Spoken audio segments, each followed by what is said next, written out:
Yo. Peace and love, good people. It's your man, Nat Busy for Shizzy. Live, right here on the Guard Hour, at the Guard Hour. You heard? So, how are you guys today? It's a pleasure to be here. It's a pleasure to correspond with you and dialogue with you. And it's just an all-around great feeling to be alive on a day like today. Today is definitely a present, because I am so happy to have it, because a lot of people took their last breath yesterday. Somebody's taking their last breath today. So please be thankful for this gift that you got called a present. But with no further ado and all of that good stuff, we're going to get into the proceedings this evening. Got a dope young lady coming on. They call her DC's Queen of the Blues. I want to get all into that. Talk to her about her journey, how it started, where it's at, where it's going. All the good, flavorful stuff that we talk about every day, each and every day here on the Guard Hour.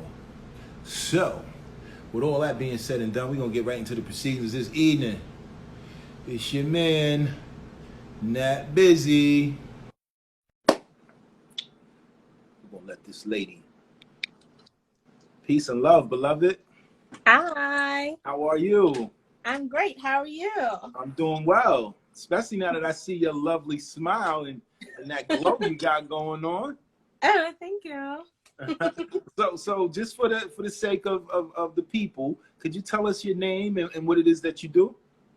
My name is Harvey. I'm currently dubbed DC's Queen of the Blues, and I'm a blues and jazz artist. I'm based out of DC. I live in the city, and I do music full time. I teach voice lessons and piano lessons, but, performing is my main, passion. You say you do music full time? Yep, full-time musician. That's dope. Now, there's a couple of things I want to get cleared up. Now, when you say that you're DC's Queen of the Blues, you don't look a day over 23, 24. So what could you possibly know about the blues? OMG. Okay, well, I'm older than that, but okay. That makes me feel great. So the way you get that title is when a female band or female-led duo wins the DC Blues Society Battle of the Bands, she is dubbed DC's Queen of the Blues. So I've been the queen for about 6 years. And stop playing. I don't know. You flexing. I think I'm making up that number. It hasn't been 6 years. You flexing, sure. With that, what y'all don't say shorty. Y'all say what y'all say in DC? You flexing, Mo. I think you flexing, Mo. No. And Stacey Brooks was the former DC's Queen of the Blues, and so the guy who started it, his name is Dr. Nick. He's a host on WPFW radio, and there were no women winning the Battle of the Bands. And when Stacey Brooks won, he said, "Okay, you're DC's Queen of the Blues." And then that had been 10 years before I came along and won. So all men winning until 10 years later with me. That's what's up. Now, are you from DC originally? Because I know you got a lot of transplants. Yeah, I'm from the Maryland suburbs. Like I went to Bowie High School, so I'm from the surrounding area, and I live in the area and all of that stuff. Yeah. Because I'm a little, because my family is the Harvey family. My grandmother's maiden name was Fannie Mae Harvey. Wow. So I'm just trying to see if we got a little kinship going on here, So my Harvey side of the family, they are from Illinois. Illinois and like southern Indiana, and they are a Iroquoian Black Scottish mix. So if you got people, we got that. We got the Midwest, Illinois, we got Indiana. Okay, well, we might be related. But we're originally from Pike County, Alabama. Okay. That's where it all started, as far as I know, is with my Harvey side of the family. Wow. So we might have to do a little family tree going back. You might be my little cousin out here, Right. Wow. And when you say Illinois, is that like Chicago? So where my grandfather is from is a town called Cairo, but they say Cairo, but it's spelled like Cairo, Egypt. So they say Cairo, Illinois. Illinois. Okay. I'm gonna have to ask my aunties and them. Yeah. See if we're related, because you're talented and you're beautiful. I'm talented and I'm beautiful. We Yes, might be it family. runs the family. So how did this singing thing get started for you? How did you find your voice? Well, I started out playing violin when I was like 7, and that teacher was really not nice. She would like beat me with the bow. And I have very old school parents, so they were like, "What did you do?" And I'm like, "I'm sure this is abuse." No. And my dad was a bass player, and Okay. you know, we had a guitar in the house that he would like fiddle around with sometimes, but he was a bass player by trade. And my mom was a singer. We had a keyboard, and I would fiddle around and teach myself different things. And once I quit my violin lessons, I was like, "Okay, Dad, can I have guitar lessons?" And he's like, "Well, here's this book. You can teach yourself." And I started teaching myself to play piano as well. And I wanted to sing something to accompany what I was doing. And then I was like, "Oh, I think I like singing." Wow. Which back then my dad did not agree. He would turn up the radio if I would sing. Really? Yeah. And they didn't get me voice lessons, so it was all just my own experience. And I was very shy and quiet, reserved, and mainly did like singer-songwriter stuff, like very much in love with Carole King. And like, okay, she's dope. Yeah, she's dope. So the first song I ever learned to teach myself on piano was Will You Still Love Me Tomorrow? Really? And that's a Carole King tune. And I think the Shirelles made it popular. And then later on, Carole King came out with her own version. But I taught myself to play that song. And my dad was like, "How'd you learn to play that?" And I'm like, no thanks to you. Well, you know, he wanted you to get it out the mud. He wanted you to be able to, you know, rest on your own laurels. Yeah. So definitely a very musical family. And my dad had really great taste in music. I mean, we listened to everything from like Santana, Jimi Hendrix, you know, Curtis Mayfield, Parliament, because he was a funk bassist. So that was a lot like my dad, but except my dad didn't play the bass. I might have to ask a couple more questions. Like, yeah. And my mom, she was a jazz singer, and she loved kind of like boogie woogie jump blues, which I really wasn't into. Mm-hmm. So I had decided for myself that I was not going to sing blues. Like, and I went to college and started training classically. So in school, I was doing like all the classical like choir stuff. I was in like 5 different choirs. Wow. Honors choir, all state choir, all that. That's my son. My son's in the choir like that. Yeah, it really does inform your voice and it trains it. So if you're not getting voice lessons, I would highly recommend just doing that throughout your, you know, schooling. But anyway, so I got to college and I started singing classical music, and a friend of mine said, "You know, you should try singing blues." And I was like, I don't want to. I don't like it. And he just kept pushing it. And so finally we did a little coffee house, and I had a very tiny little baby voice at the time trying to sing blues. I was like, "Ooh, yeah, baby." Sound good to me. Well, it's so mousy and tiny. So if I listened to a recording of myself from when I was 19, and I was like, "Oh God." Wow. But so that's how it all started. So very early on, like just a big, like a progression, up to this point. Yeah. So you said you had a little bitty baby voice, and you did the woo, yeah, and we heard that, and it sounded good to me. Can you give us a taste of what that progressed into and where it is now? That same breath? So it went from "Ooh, baby" to "Oh, yeah." Girl, you better go ahead somewhere now. You better stop playing. You really the queen of the blues. Oh, thank you. That is dope. In that journey of like kind of figuring out, okay, wait a minute, you know what, I do like blues. There's a particular sect of it that I didn't enjoy because even as a kid, I didn't like the minstrelsy part of things, like, you know, big eyes and jumping. And I think a lot of people didn't understand that part of that type of entertainment was also making a mockery of us. And minstrel a little bit. like a minstrel show, not Yeah, minstrel like, exactly. you know, So when period. you're like doing, the guy's name Mo, and you have the big eyes and you're jumping all around, people found that entertaining, but I found it depressing and insulting, and I couldn't articulate what about it I didn't like as a kid, until I was older, and I was like, yeah, that's what it is. It's, you outlaw blackface and say you can't put on blackface, but then you get black people and tell them to entertain in this way, to exaggerate in that way. So I don't want to undermine the artist who paved the way by doing that, but I also feel the weight of where that came from. And so my mom loves that music. I do not. That's like Bamboozled. You ever saw the movie Bamboozled? Yes, exactly. Yeah. Actually, that movie I saw when I was in high school, and it kind of opened my eyes. I'm like, okay, this is helping me understand. I was a dancer when I was younger too. So mainly I did like tap. I was a tapper, and so in tap, we had this one boy dancer in our company, and he was the biggest eyed and the biggest hand. Oh man, they call that buck dancing, right? Yeah, I couldn't understand, why do I hate this kid? Now let's be clear, because all the roles. I know there's some people that probably may listen to this from Louisiana that may take exception, because it sounds a little bit like that kind of blues is aligned with what they call Zydeco music.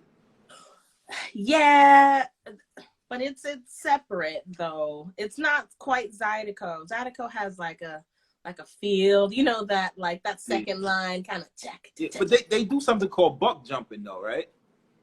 Yeah, what I mean is like, I actually insulted one of the most fabulous boogie players in like the whole world. I was at his house and I told him I hate the song Caledonia, which is his favorite to play. But that whole like Caledonia, what makes your big head so hard? Like that kind of stuff. Oh. I couldn't vibe with it as a kid. I definitely appreciate it now, but as a kid, I was like, I don't like this. And nobody wants to wake up to Caledonia every Saturday morning, but my mom did that to me. That was the cleaning music? Mm-hmm.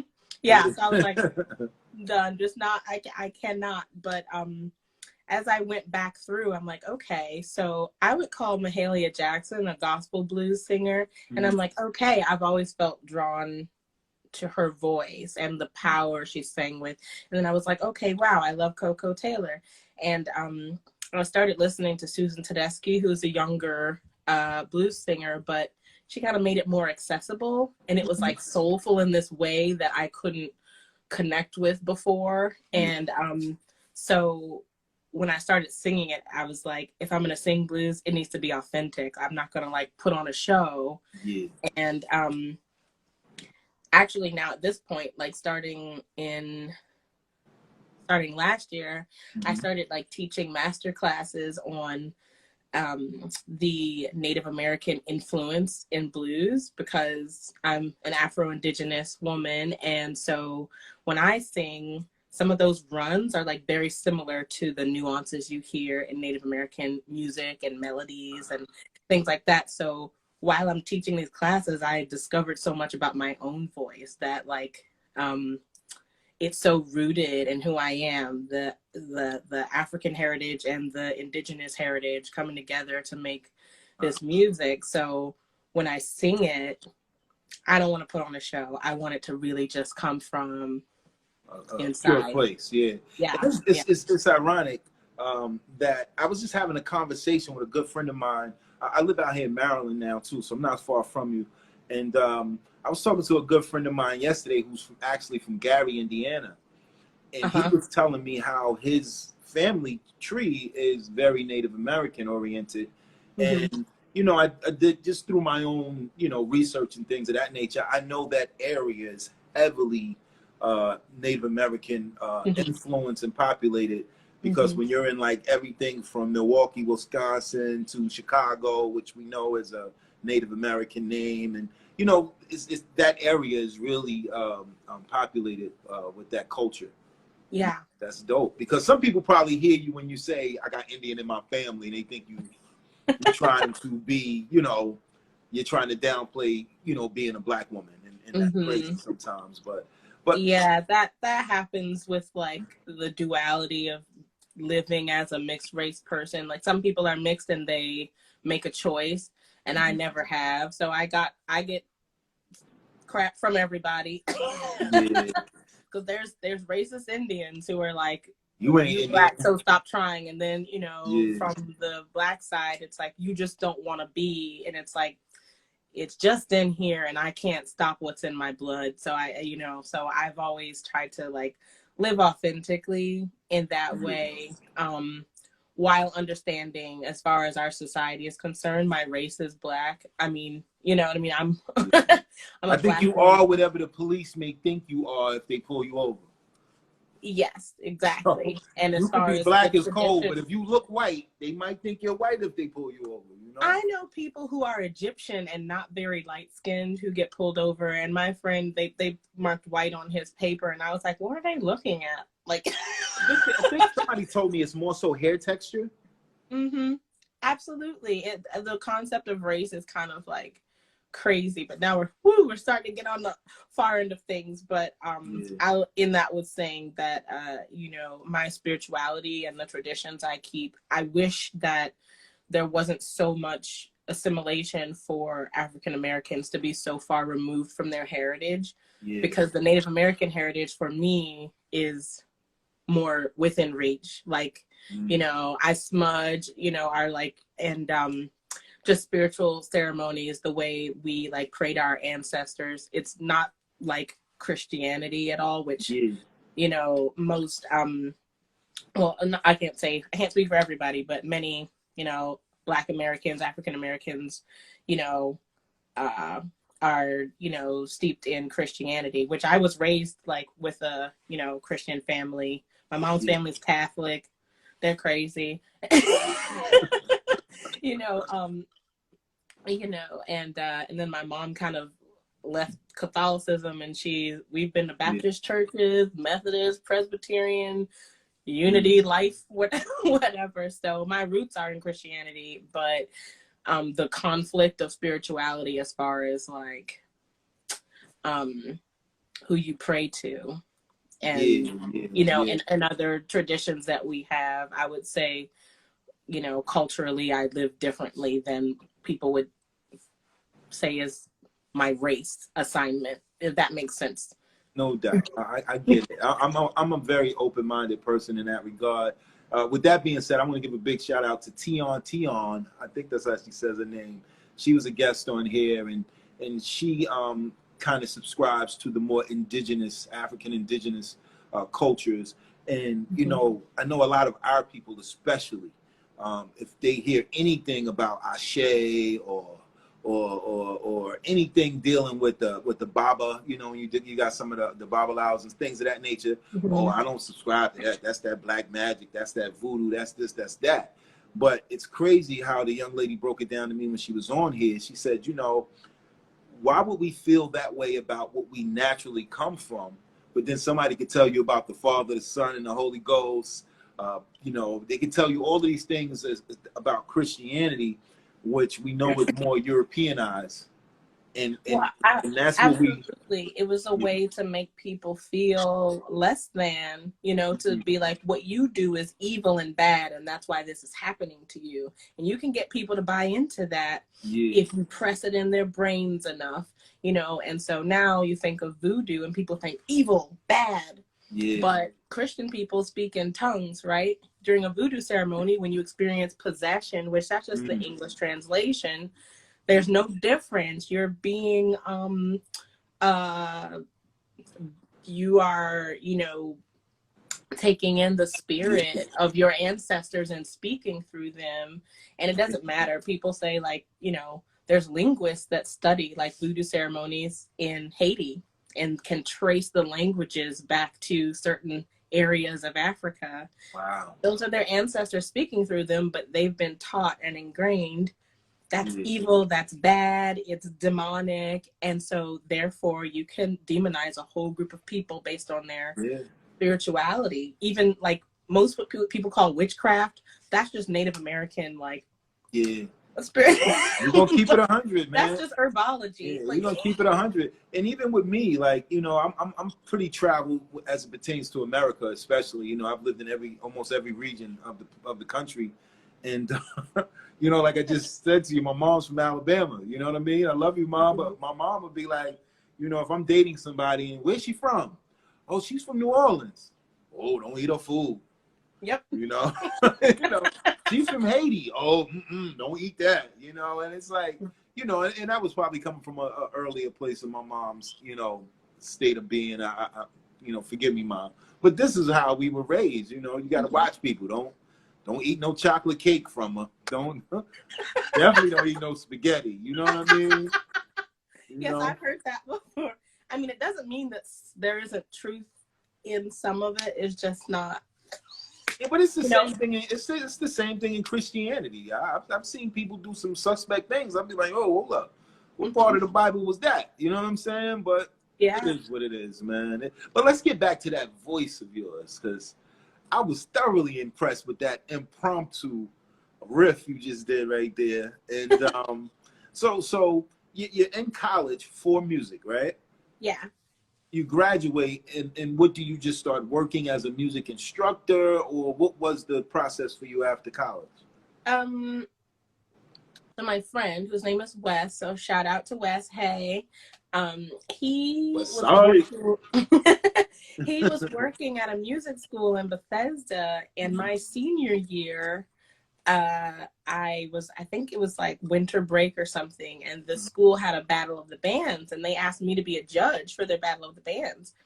And during like the intermission, he and I put on like a halftime show. So we did a few tunes, and the CEO of the company came to me and said, when you graduate, you have a job. And I was like, I have a job as soon as I graduate. Little did I know, but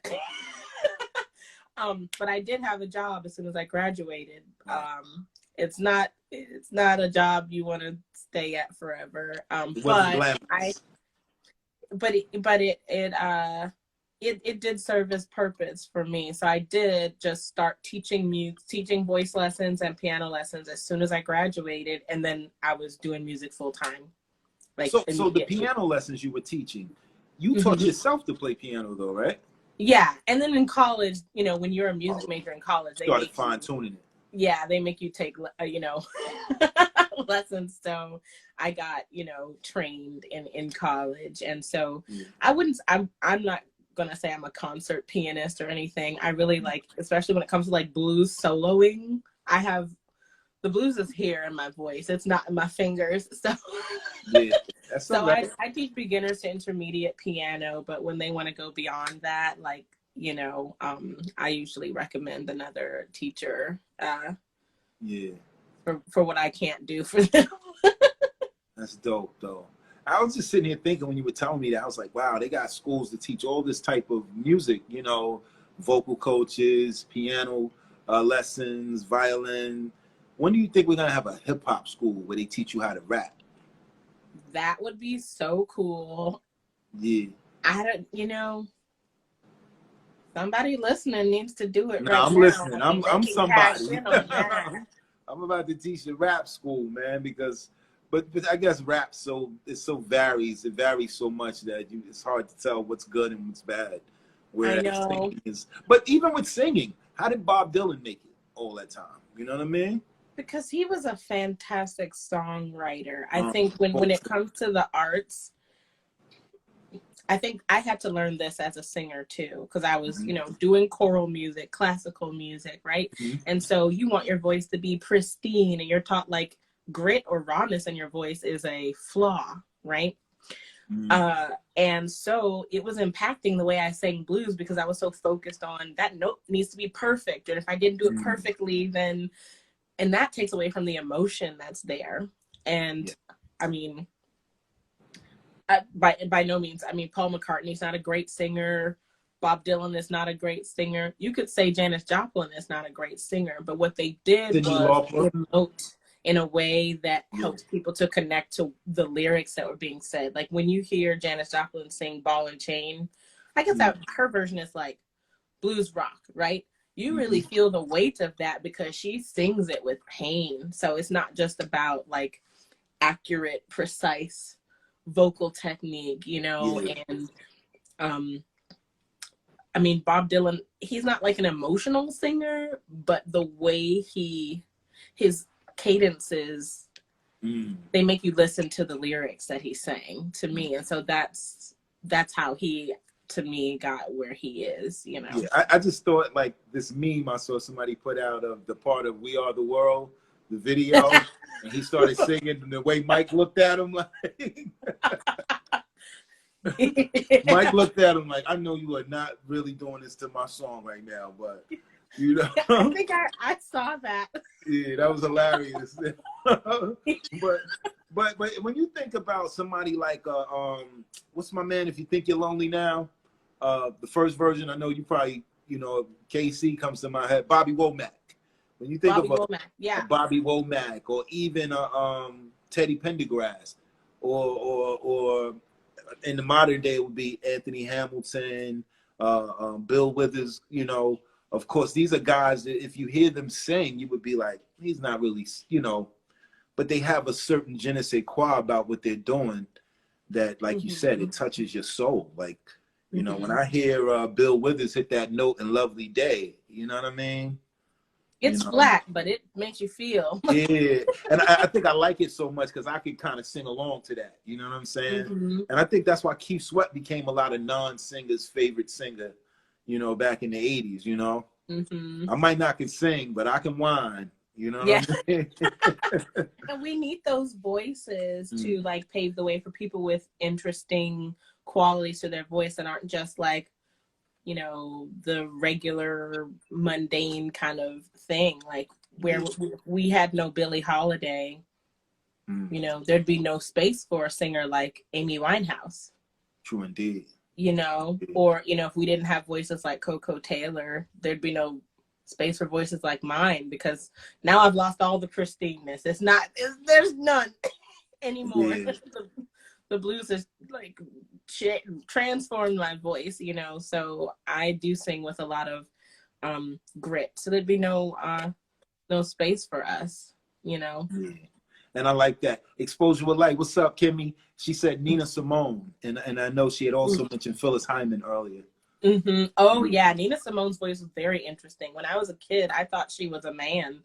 I was like, what's wrong with this man? You know what, though? You're not far-fetched. I think I kind of did, too, especially when I heard, like, Young, Gifted, and Black. And things of that nature, man. I said, that man has an interesting quality to his voice. I thought the same thing about Tina Turner. I said, why is this man's name Tina? Yeah.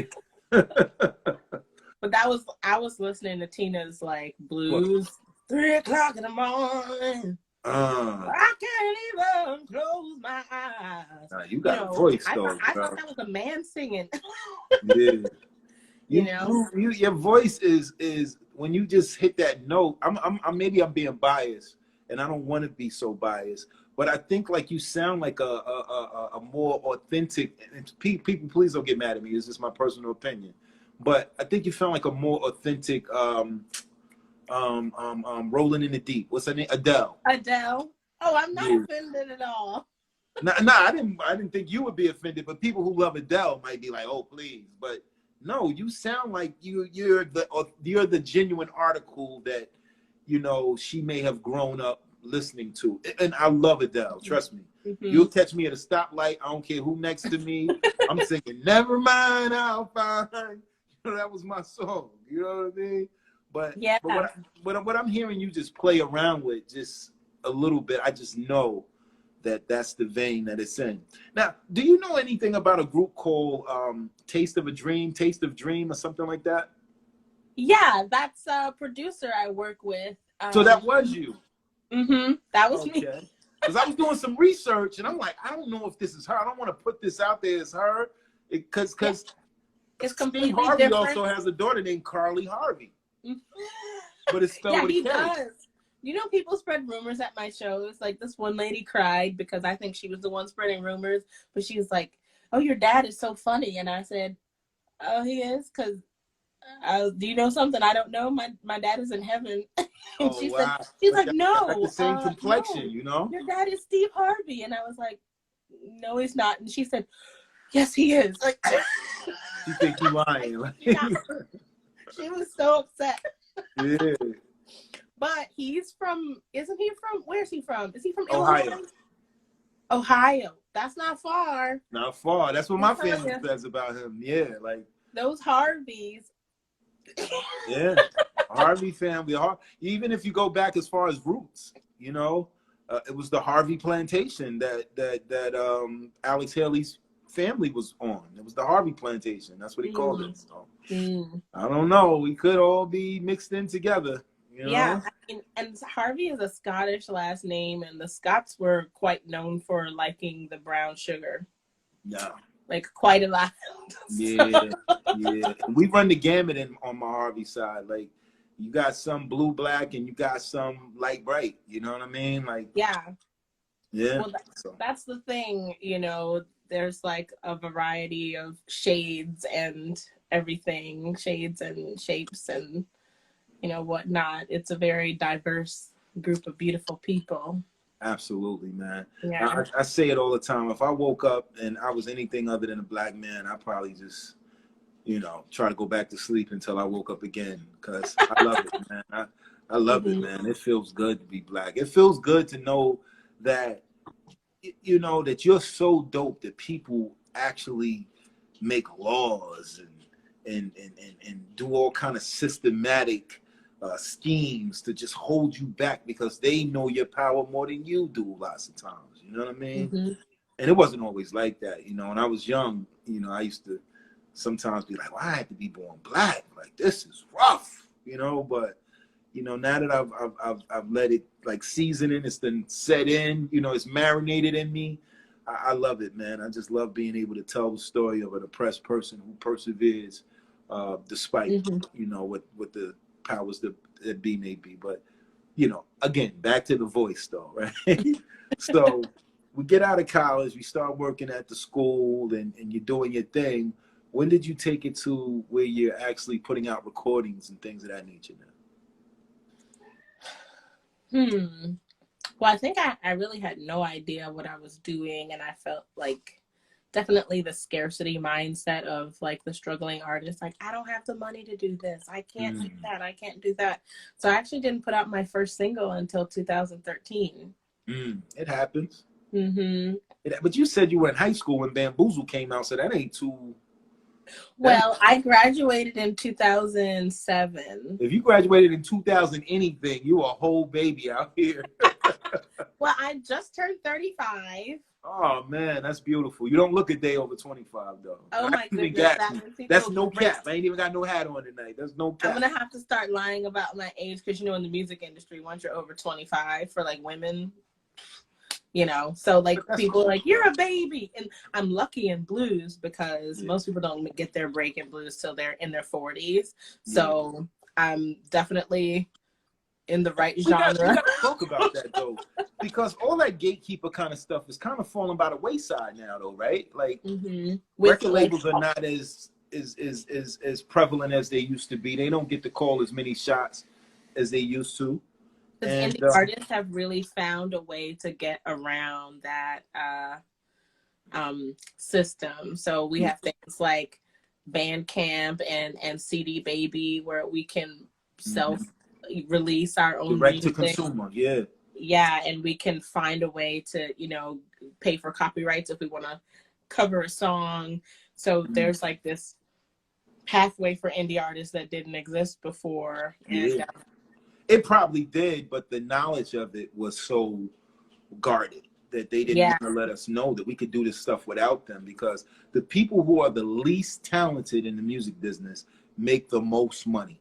And I'm not even talking about the people who perform. I'm talking about the manager, the A&R, the executive. These people end up having the big houses with the pools and the antique furniture.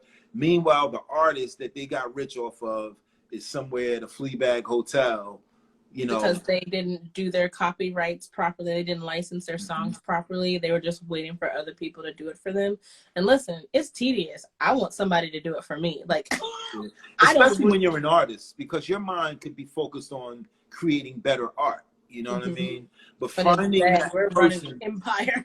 yeah, but finding that person who's gonna have your best interests at heart and in And not try mind. to run the show. That's my issue. There have been plenty of people to approach me and say, I want to manage you, I want to help you. But what they really mean is, you need help because you're not a businesswoman. And I'm like, oh, I am a businesswoman. I run 3 businesses. Thank you. Talk that talk, girl. I hear you. You know, but when they say you're not a businesswoman, you need my help. And I'm like, what you need to understand is if I hire you as my manager, you work for me. Nothing goes past me. And I read Alicia Keys' autobiography this summer, and she was talking about how her manager kept turning down Jay-Z for Empire. Get out of here. Yeah, she may have lost that opportunity, but Jay-Z just felt adamant. He said, I know that Alicia Keys is the person who needs to do this. She's the one who needs to do it. And so he was approaching her with the song, and they were like, nah, she ain't interested. Right, because it's like, my people will call your people. Jay-Z was personally calling her people, and her people were saying she's not interested in that. Wow. And so he was like, okay, well, now I'm going to drop the etiquette and I'm going to go around this person. So he found a way to contact her personally. Which was easy. And once they got in touch, she was like pissed. Yeah. She was like, how dare you not even run this by me? So that just validated to me, you can't let somebody run it for you. It's like, I'm the boss lady and you work for me. You just especially at this point in your life, you're a grown woman. You know, they can't play the same game with you as they would if you were 15 trying to get in. Or even 25. Because I think that you're probably more confused at 25 than you are at 15 sometimes, because now it's like make or break. All right, I'm getting older. The clock desperate. They're waiting for your desperate energy to take advantage of it. Like, look at how many artists' spirits they broke. You know, you look at the Vesta Williams and my personal favorite is As We Lay, Shirley Murdoch and Phyllis Hyman even. You know, these are women who were uber talented. I mean, the talent was out the roof, but you're telling us she's too big. What do you mean? The voice is beautiful. And if you look at these ladies, they're beautiful. But because you have this European, very, what do you want to call it? It's a very controlled environment. You want to just control the narrative. You don't want these people to get away from you. Because they don't see it as marketable, because the bottom line to them is not the talent. It's how marketable is this? And is this fat person marketable? And so I have no doubt that that's some of the issue for me, although there's plenty of curvy blues singers, you know, but, you know, that I've been told straight up, like even for like, you know, those corporate bands, they like play at weddings and they like, it's the worst music. If I had a wedding, I would not hire one of those bands. Wow. You know, who are like, you know, like, ooh, ooh, yeah, you know, like, I can't do that.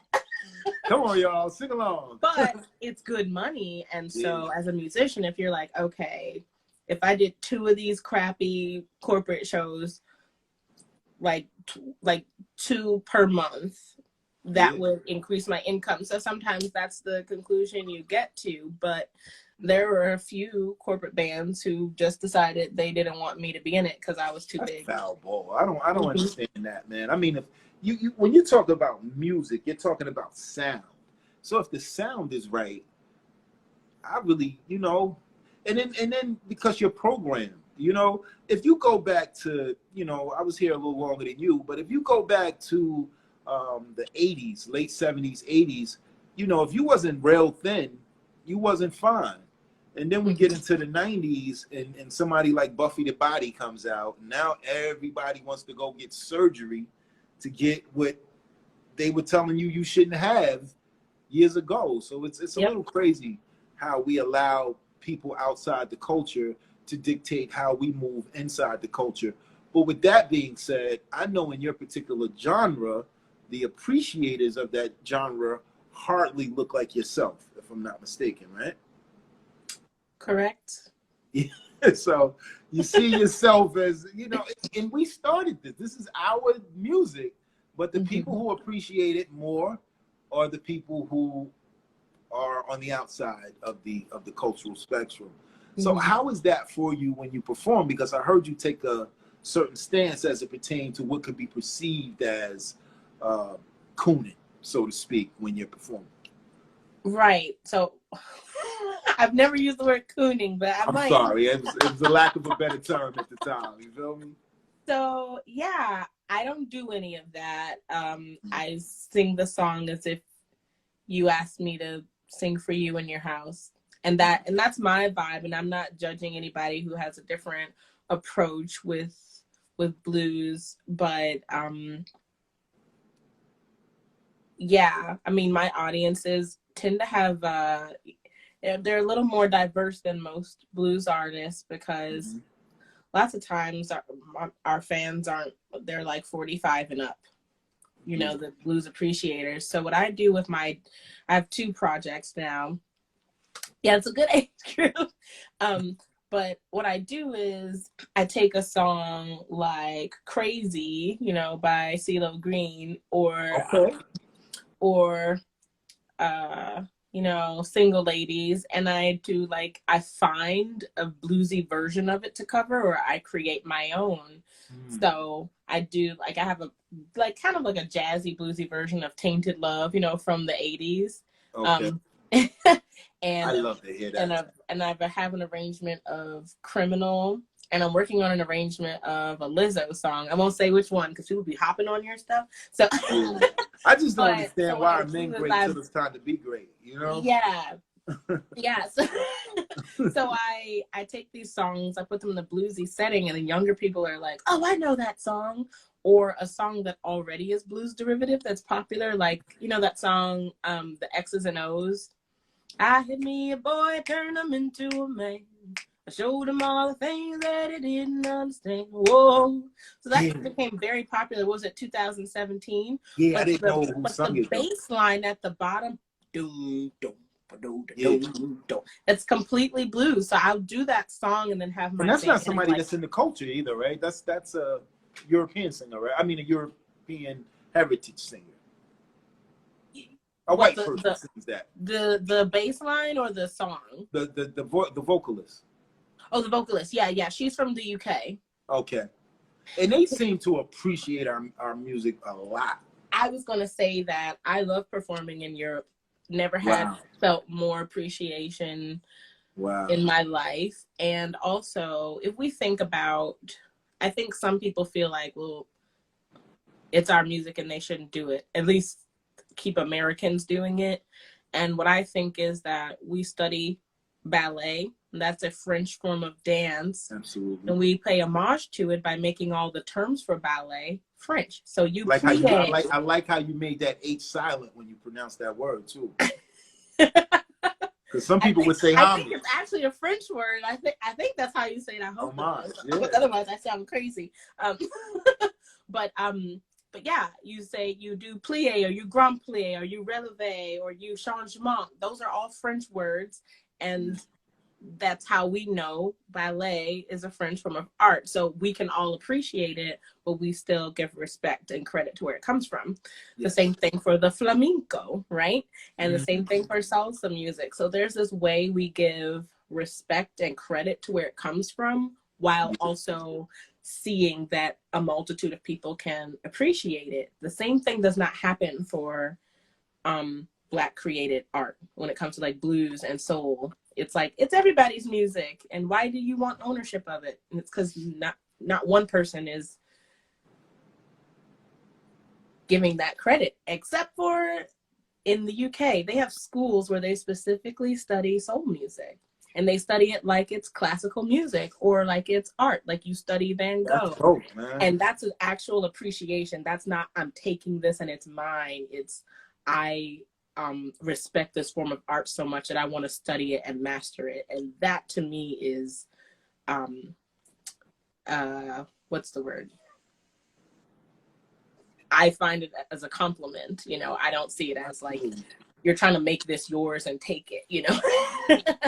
And even if that was the case, if you're good at it, you're just good at it. You know what I mean? Yeah. When I heard Amy Winehouse, she could have been purple. I just loved, you know, her music. And I'm talking about, I ended up back in the day, I was able to get her whole discography. And there was so much more than they tried to make me go to rehab and cherry wine and stuff early like that. stuff. Wow. Man, amazing. Yeah. She was amazing talent, man. And there's some others. There's you know, even when American Idol was out, man, there was some white guys that was showing up on there. They were really blowing the socks off a lot of those soul songs, you know, and I loved it, man. And it's like my man that sung what's that song back in the 70s that everybody was surprised to hear he was black? Low Down, Bo Skaggs. His name is Bo Skaggs. Oh, okay. I don't know who he is. I'm gonna have to DM that to you, man. Bo Skaggs. Yeah. And if I send it to you, you're gonna be like, wow, you probably didn't even know he was white, man. But I love getting introduced to new music. Yeah. Now, when it comes to hip hop, it gets a little different for me because there's an authenticity thing about hip hop to me. Now, there's some white people that might come in the hip hop game and do what's authentic to them, and my hat goes off to them, the Macklemores and the Little Dickies and some of these guys. You know, Eminem, dope lyricist, but you know, I don't necessarily like the tone of the voice so much. It doesn't, you know, kind of sit well with me. But I did like how auto-tune, they're kind of like badly singing and it's acceptable. Like, you know, especially like, I don't know, something in the box, I'm gonna get lazy. And I'm like, what is this dude saying?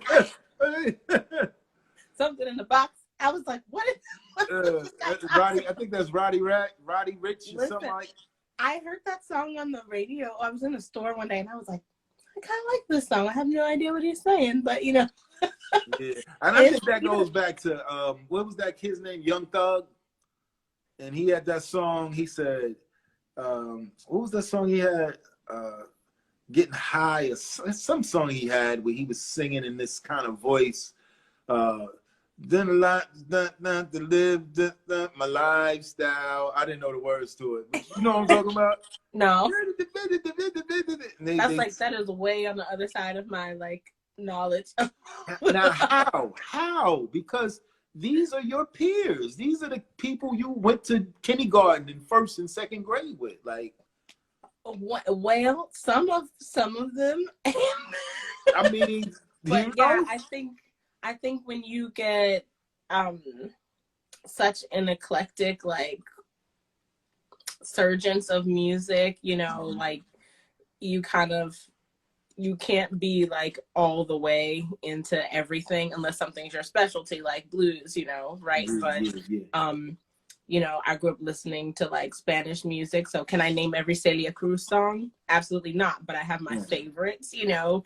And you know, so you're like, it's like you're in like little taps of like different worlds. And I just have to admit, I never got into like hip hop very much, you know. I didn't really get into EDM very much until I started, maybe I was like in my 20s, and even more so now that I work with that Italian producer, because we do an EDM project that's like completely different from. And that's really big music right now. Yeah, it's really big in music. It's coming over into like popular stuff. So I'm sure I'll have my breakthrough into hip hop, you know. But coming from this DMV area and being in the DC area especially, you know, the next question is, okay, blues, not go-go? Like, what you never had your foray into the go-go world? I never did. I mean, people say I'm vanilla. That's fine. Whatever. I'm not. When I sing blues, I'm not vanilla. But like if I try to like rap or like catch the beat, I look ridiculous. It's not your style. You just have to acknowledge who you are and where you are, and be at peace with that. But how did that happen for you? Because that's amazing to me, because what you actually do in blues, and just hearing just a little bit that you did and listening to some of the stuff when I was researching you, it is very authentic. It is very, it gets no blacker. You know what I'm saying? And what I hear you doing. So when you say that, you know, you can do that so effortlessly, but if it came to like go-go or hip hop or something like that, that's just not something you catch the beat with like that. I don't. I cannot explain it to you. Because I think it's more like cleverly lyrical, and it's so fast. Like when I sing blues, I love a nice, like powerful, slow blues. I can give you the feels, and every once in a while I'll do a blues funk. I have a few of those, but my specialty is to give you the feels by handing you these powerful lyrics and emoting them in a way that gives you an experience as well, even if it's not your story. And rap and hip hop is like, I have something clever to say on the spot. I was never that kid. Like when kids made fun of me in school, I'd be like, I don't have any comebacks, so you shut up. Like pick it up your ear. It doesn't come fast to me. And like I said, as far as playing piano, I don't have the blues. I don't got the blues. No. I'm taking lessons right now because I started a new project called the Honey Larks. I have so many projects, but so it's are you an Aquarius? Huh? Are you an Aquarius? I'm an Aquarius rising. What does that mean? You lost me on that. So my sun sign is Virgo. I just had my birthday, and depending on the geographic location and the time you were born, you can find out where the other planets are in your birth chart. So my moon is in Capricorn and my rising sign is Aquarius. So basically your sun sign is how you perceive the world, like how you receive information, how you process it. Your rising sign is how you're presented to other people. Because I felt that. I'm an Aquarius, so I kind of felt that. They're very like, humanitarian and the collective of people. And that's me. That's the God hour. That's of animals and small children. Yeah, so that's definitely in me. And then the Capricorn moon, I think, is how you process emotionally. I want to say you're very organized then, because if you got that Capricorn thing going with that Virgo thing, you don't like to be surprised about nothing. Like it's a mess. Oh, my ex-husband could not be planned enough. Like I'm like, nothing. Make a plan. Plans need to they need to go according to the plan. I think, and I've been kind of bossing my mom around since I was born. I'd be like, Mom, that's not how you do that. I'm like, you don't know, that's not how you. That's not how you call the school. My mom is a Sagittarius. My poor mom. So my sisters and I all have our birthdays a week apart. Oh. And my dad's birthday was the day after mine. So I'm August 25th. He was the 26th. Then a week later, the oldest sister's on September 4th. And a week after that, September 11th for the last birthday. So a house full of Virgos and one Sagittarius. And we all just, because they don't plan anything. They don't do, they're very slow. Yeah. They're like, oh, this will just work out for me, like almost arrogantly, like I don't need a plan because it will work out. And I'm like, I think there's some part of my chart that has to be in Sagittarius, because that's me. Like I just know it's going to be good, so just chill. Just don't sweat it. And I've been in a relationship with Virgos, and it can be a little taxing to try. We get uptight about it because we're like, I'm gonna watch this fail, and sometimes it does, and people hate us. They're like, we don't like know-it-alls, and I'm like, we can't help it that we know. But then sometimes you guys got to pick your face up when I say, I told you. See, some things you can't plan. Some things just have to happen. Absolutely, we can definitely learn to relax more and like live in a moment, and and stop being so uptight, because things can work out without taking all the fun out of it, so I'm trying to sometimes you can have an outline. You ain't got to have the whole modus operandi, and whatever that is. That's a lesson I'm learning actually in my career, because as we talked about what's happening in the blues genre, that means lots of the awards and accolades are being overlooked when it comes to Black and brown artists. And it's like fascinating when a white person is singing blues, like, wow, she can really do that, or or he really that's anything. That's so basketball, that's dancing, that's rapping, that's DJing. He could be just as good as this guy, but because it's him, or better, or excellent. Yeah. And so for me, it's like, well, my plan is that I'm going to work hard and then I'm going to get this title and I'm going to win that award. And that's going to help me make booking easier for me or something. So I have this plan. And when it doesn't go as planned, I really suffer. So it's it sometimes takes the fun out of making music. It's what I do for a living. And I actually am very blessed to be able to do what I love for a living. And you know, I do have months that are tight. There are struggles, but for the most part, I have everything I need. And so instead of seeing those blessings, I'm seeing all the things I'm being overlooked for. And so I just have to remind myself, like, that wasn't for you. And you know the fastest way to make God laugh? Tell him your plans, you know, because he has bigger plans for you possibly. You know, you probably don't need those awards. You're probably going to just go straight to the Grammy. And even if you didn't get that, that's not a big thing, you know.